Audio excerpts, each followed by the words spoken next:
Hey, how you doing? Holy Holler. We talked to you immediately after the game. I'm not sure in that time period if you had actually seen your catch at that point on video or on Twitter before you walked in. But now that I know you've seen the video of it, what's your reaction to that? Did you feel it was as amazing in real life as it was as you saw it on video? What was your reaction when you saw that? Yeah, I mean, when at the time, I guess it really hadn't set in kind of the gravity of what happened in terms of making a big catch to win. But I don't know, it didn't. It honestly didn't feel as hard at the time because I feel like Mikey's ball was so good that it kind of just stuck in my hand when I caught it and then got the foot in. But I mean, it was an amazing play, and I'm so glad that I made it. You know what I mean? Just win the game. Was that a joke you tweeted, being left-handed? Oh no, I'm So how hard was it to make that with your right hand? I mean, I write with my right hand, but everything athletically, I do with my left. So I don't know if maybe in elementary school I was taught with my right instead of my left because I just saw everyone else doing it with the right hand. But my handwriting's pretty bad, so that's probably maybe I am just all left-handed. Ambidexterity aside, the name, you might have heard me ask Coach about, there's some circles where this is being named the Holy Holler. You think that's a worthy name for the catch? Yeah, I mean, I think it was a really good catch. I think that something that's not getting enough credit, though, is just the whole drive. I mean, Javon's catch was phenomenal, and I think that should have been a Sports Center top 10 play in itself. And without that play and without, the whole offense coming together on that final drive, that whole play doesn't even happen. So. And I was going to follow up asking that. You see that catch, did that kind of set the table for that final moment, for lack of a better way to put it? Yeah, I'd run an out route, and I kind of saw Mikey scramble. I saw him throw it up, and I saw Javon just beaming for the ball, going out and making that outstretched play. And I think moments like that is when you really see that, our offense, whatever it takes to win. We're going to pour our heart and soul out on the field and do whatever we can do to win. To that point, coaches talk about John Rice has been battling something or other for weeks now.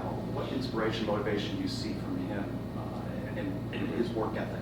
Yeah, I mean, he's a dog. He comes out every single day, practices hardest. Even if he's not feeling good, you wouldn't even know if you didn't know he wasn't feeling well. And even on the sideline, when he wasn't going in the second half, he was still being a leader on the sideline, picking guys up if they made a mistake, whatever it would be. He's a great leader, whether he's playing or he's on the sideline supporting guys.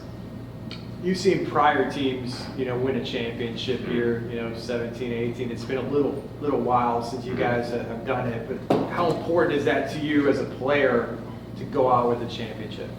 Yeah, in 2018, I was a part of the team. I was a scout guy, and we went on to go and play in the Fiesta Bowl against LSU.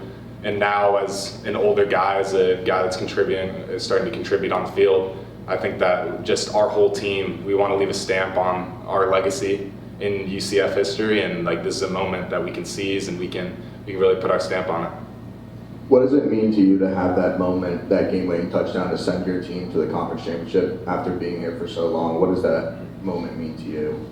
Yeah, it's definitely an extreme blessing from God. I think that instead of just thinking about the play, you just think about the whole journey that you've had up to this point in terms of walking on, gaining, working your way up the depth chart, suffering injuries, and then finally earning a scholarship and then earning time on the field. I think that for me, it's more about the journey, less about the actual play itself.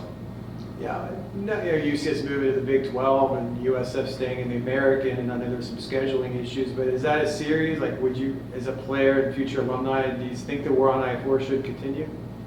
I think the war on I-4 is extremely special. I think that we have a lot of teams that we have a little bit of a rivalry with. So even if the war on I-4 doesn't continue, I think that we're going to have some heated rivalries to go on for the rest of the season that we do have as well. Can you tell us about the media reaction when you picked up your cell phone on Saturday night? Oh yeah, my phone was blown up. It was funny. I had gotten some texts from people that I hadn't heard from in a while, which is kind of funny. But I mean, just a lot of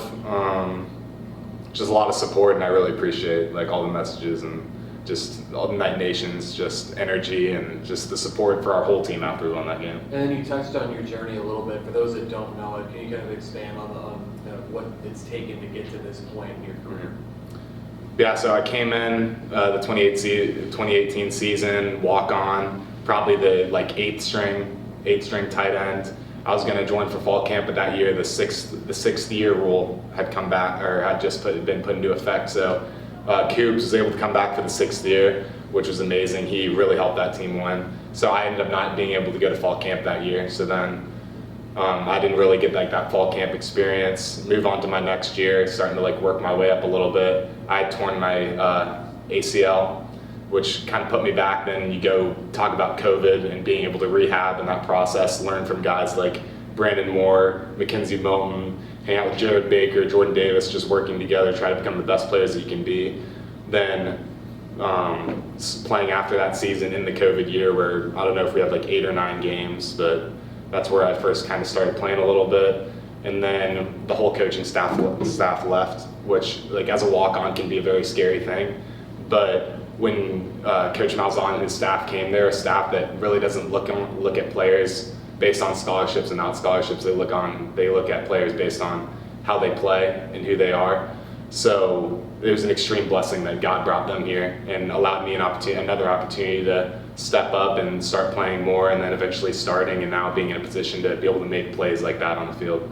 So more on that, I mean, how much of a dream come true is this season for you to be such an impactful player and involved in so many memorable plays? I mean, you were a kid in the stands watching UCF not that long ago, so how special has this season been for you? Yeah, I mean, it's a dream, dreams coming true, you know what I mean? I mean, Orlando, they talk about dreams coming true at Disney World, but I mean, UCF dreams come true. And I think that as a player, when you come here, you're put on a big stage, you have a lot of opportunities to make big plays and make your dreams come true in terms of your career in college football, and then even trying to expand beyond that, because you've seen a lot of guys then go on to the NFL as well. What's your message to another walk-on?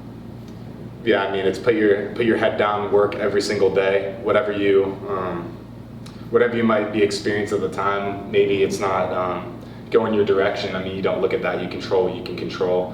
You never know when that extra weight you're putting on the bar in the weight room is going to make a difference in the future. You never know when that play in practice, again, when you're in scout going against guys like Pat Jasinski, Richie Grant, all those different dudes. You never know when a rep like that is going to help you in the future than when you are on the field. So I think it just put your head down and control what you can control. You talked about your journey. How do you draw upon your faith to carry you through? Oh yeah, I mean, faith is the biggest thing for me. I think that I kind of, in terms of my testimony, I kind of came into college, and once you're away from your family, when you're in a Christian household, it's kind of like it's your turn to kind of go after your faith on your own. And I think that I started to like fade away kind of in terms of my relationship with God.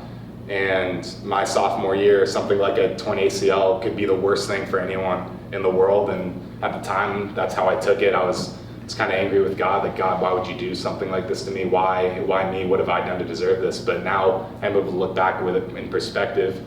Now that like I've put my trust back in God and knowing that His plan is absolute and He is sovereign, and at the end of the day, I mean, He's going to do what's best for you. You might not think it's best for you, but it is. And that torn ACL to this day, I would say, is the greatest thing that He's ever done for me, because it showed me how strong I am as a person when I put my strength in Him, and how much like He truly means to me, and how much a relationship with Him is worth.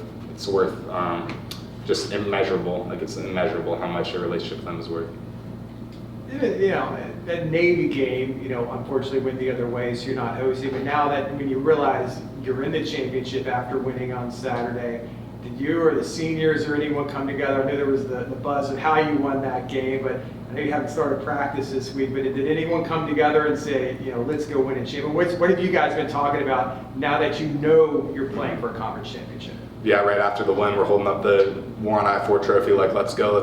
Probably 5 minutes later, Sam brings us up and is like, guys, mission's not done yet. We got a championship next week. We got to play Tulane. They're a great team, and we really got to have all hands on deck, and it's time to win a championship right here and put a stamp on all of our legacies at UCF. Talk about Tulane, just how difficult a challenge they present. Yeah, their defense is extremely physical. They're very disciplined, very talented. For offensively, I mean, we have to come out there and kind of hit them first, be very physical. Defensively, that running back is phenomenal. Spears, I think is his name. That dude's a stud. I was kind of watching a little bit of the Cincinnati-Tulane game. He was going off, so definitely tackling him is going to be important in limiting what he can do. Thanks. so Appreciate much. it. Thank you, Alec. Thanks, Alec. Take care.